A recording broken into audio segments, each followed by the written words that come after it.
I'm Tom from No Borders South Wales. Okay. We're here today because though ID cards for non-EEA nationals came into force a couple of weeks back, because of Home Office inefficiency essentially, they haven't actually started registering until today. Which is in this office behind us there. This is the UK Border Agency. As well as registering people for ID cards, they are in charge of all aspects of the border regime, so that includes deportations, detention, everything else really. The way we see it, ID cards are just the beginning of the internalisation of borders. The UKBA is coming inland essentially. So we're highlighting the way in which that this repression of migrants is as part of a wider attack on everybody's freedom, and we feel it's like, as a migrant solidarity organisation, it's our place to start the protest against it, the fight back against this kind of erosion of our civil liberties. Why I'm here today is to show my support for the campaign against the introduction of ID cards, and to show my objection to ID cards being introduced. I don't think that there's any reasonable political or economic reason for bringing in ID cards. I think it's a control that's going to enhance police repression of the British public. And this kind of introducing it via the UK Borders Agency, which is where we're protesting outside today, is a bit of a masterstroke by the government really, because it allows them to introduce the thin end of the wedge, if you get what I mean. They foist ID cards on migrants and the people who are most insecure, the most precariously placed in our society, because they're the ones that can't fight back against them. They're the ones that can't say no.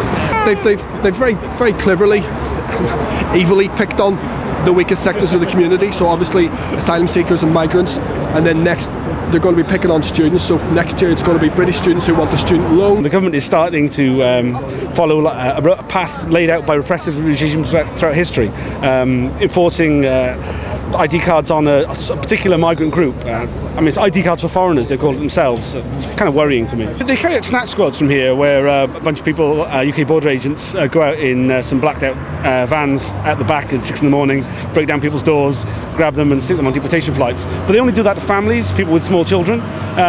If you haven't got children, when you go and sign, because every asylum seeker has to go and sign in these buildings on a regular basis, they just grab you then. I would guess the great British public doesn't realise that from today people are going to have to be carrying biometric ID cards. That's a huge qualitative change in the nature of our society, and it's going to be one that's going to be difficult to reverse, like, you know.